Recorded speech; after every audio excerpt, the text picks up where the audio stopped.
Oh, thank you, Bishop Kim. I I think originally I was giving a message, and then I came in and I heard this like a revival message. I was hoping I could enjoy, but Dr. Kim invited me up. Thank you, Dr. Kim. Yeah, let's give Dr. Kim a big round of applause. Mm. We are a family, are you?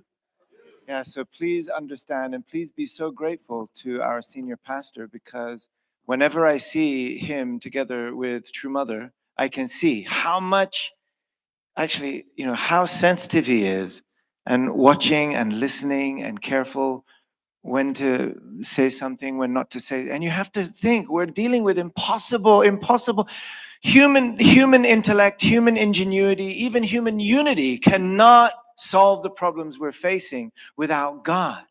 And yet the relationship we have with God is our parent. And watching, our elder brother, Dr. Kim, relate with mother, I can feel it's like every moment. It's not just about doing what's right or saying what's right, but also with what heart, when to move, when not to move. Totally thinking about the heart and mind of your parent, right?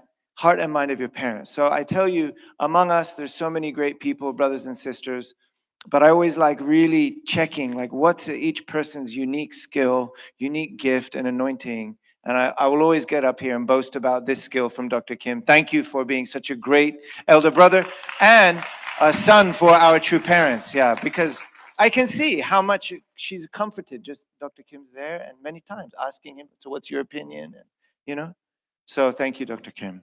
And I'll be short. I was told the best sermons are short, right, Reverend Chong? Mm. So I will just mention one thing, because I heard just Dr. Kim mentioning about the urgency, the urgency. I recently had the opportunity to spend a few days with my family. As you know, they're still in Asia. And my father had his 70th birthday. It was an excuse to bring my brothers and other family members together, and my family. And they all flew out from, we all met in the middle somewhere. And just a few days. And it was a roller coaster ride of different events and things going right and things going wrong. But throughout this time together, I was constantly reminded of how much I love my family. And as the days were coming to a close, as the hours were coming to a close, I noticed a feeling in my heart that was really painful. And I was wondering, is it because I have to leave? Is it because, and I actually Googled it. I found out that what I was really suffering from was separation anxiety. It wasn't about, oh, little 3-day, rest is over, or, oh, I have to, get back to, nothing like that. I was really deeply sad to have to say goodbye to my family members. I think everybody can relate. I know sometimes we're looking forward maybe to saying goodbye to some family members, but fundamentally, right? This is the nature of heart with those that we love. And I had a phone call with my eldest son this morning. Tom, there's a seat up here. Please be comfortable. I called Timothy, and I was explaining to him how I felt. And I said to him, Timothy, I love you guys so much.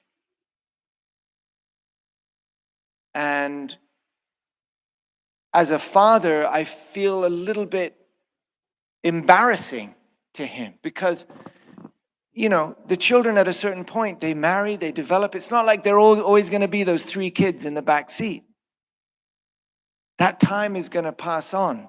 I imagine that for those of you who now already see your children marrying, maybe having children, you see that the family can, the story keeps growing and becoming more beautiful. But right now, in my middle life crisis moment, it's like I'm having to look at that moment where those 3 kids aren't going to be in the back of my seat. In fact, they're already not. I'm here doing they're over there, university and school. But I tell you, you don't know how deeply sad I was just to say goodbye. To the point where I don't care about anything. I don't care about my mission, my job. It's like I was asking God, how is it that I have such a big responsibility and I already made my promise and my determination? How is it that I can come close to even thinking that all of that could go away in exchange for just being able to spend more time with the people I love? And I was sharing this morning with Timothy, and we never know. Whenever we say goodbye, we never know when we're going to say hello again. And so I was sharing this with him, and I realized there's just this short amount of time on earth. Space and time. There's a beginning and a middle and an end of our experience on the earth. And every minute that we can spend with one another is so precious. Every minute that we can spend with one another, with the ones we love, and really this is our extended, but every minute is so precious.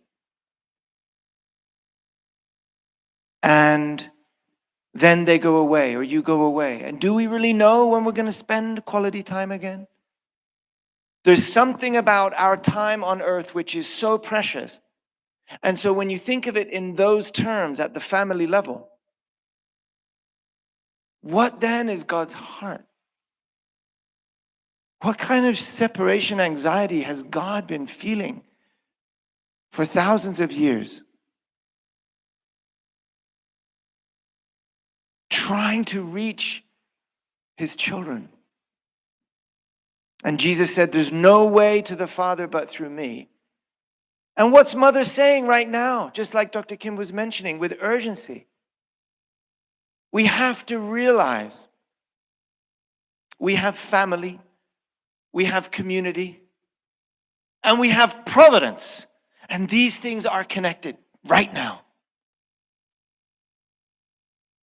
And we have to believe and understand the centrality of true parents and mother. And mother's role right now in this space-time continuum, it will be different, whether it's 10 years later or 20 years later. It will be different when mother is gone. Just like I had to say goodbye to my family, you don't even know if the plane's going to land. Every goodbye could be a one-way ticket. And that's what going to the spirit world is.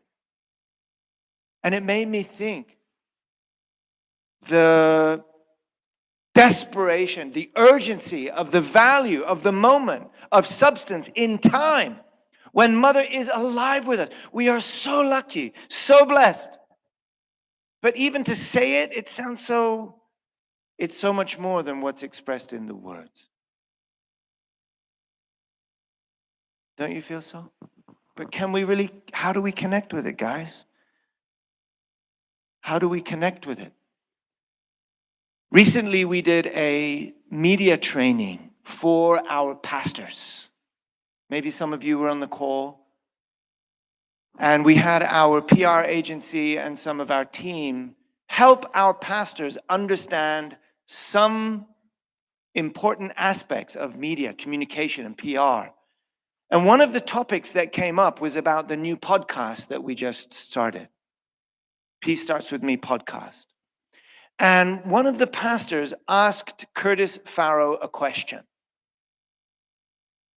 He said, well, this is all very good, but how does that podcast help me grow my church? Whether some leader out in Idaho or wherever it was, some small, how does that help me grow my church?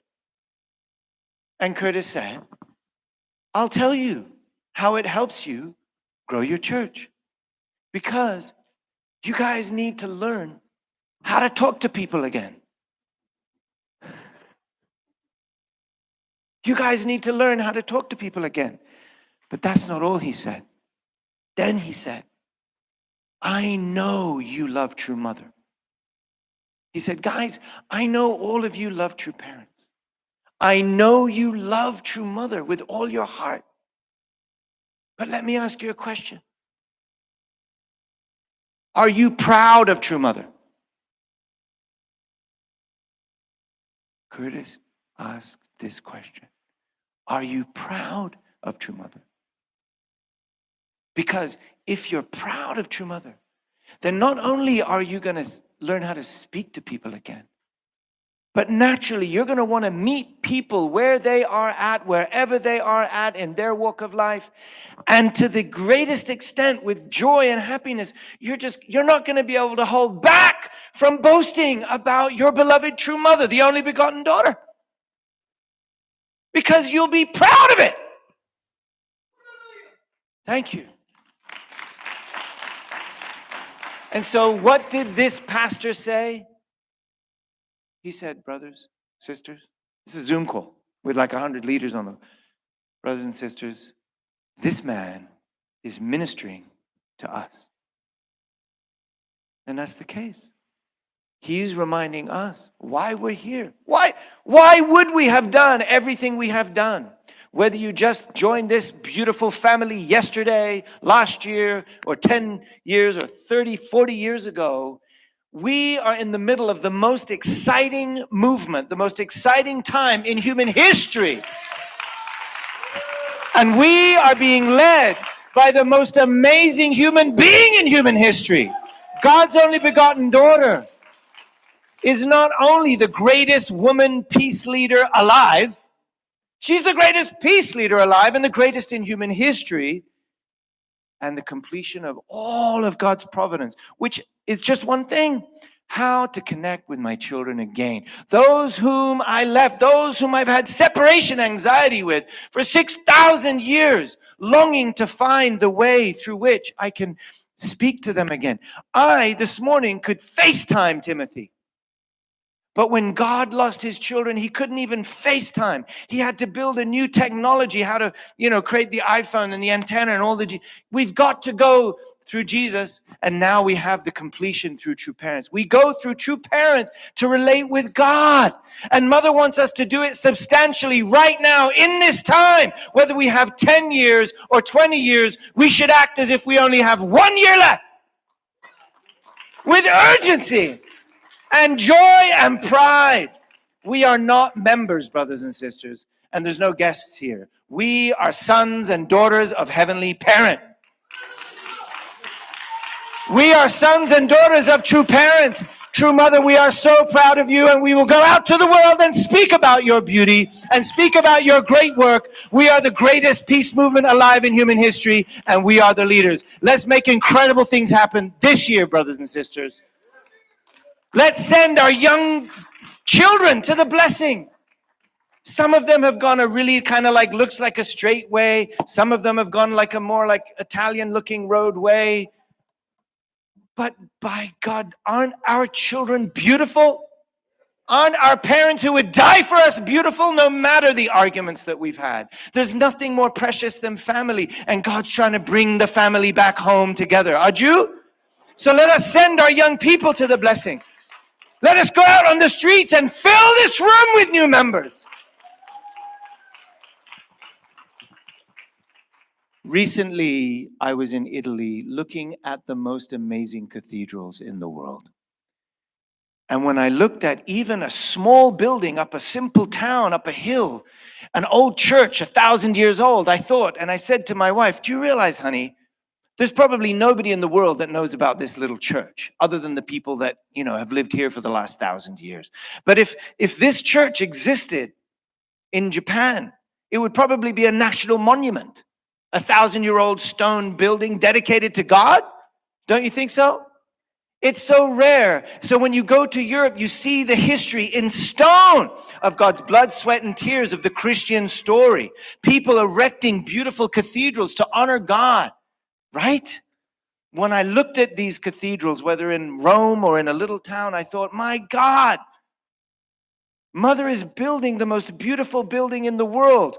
I wish it were so that we could have built it 10 times bigger.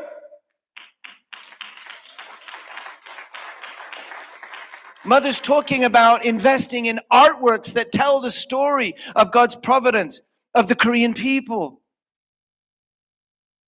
Shouldn't we even be willing to give everything in order to be a part of building that beautiful testament to the completion of God's providence in human history? This is what we're doing in the Chonwongung.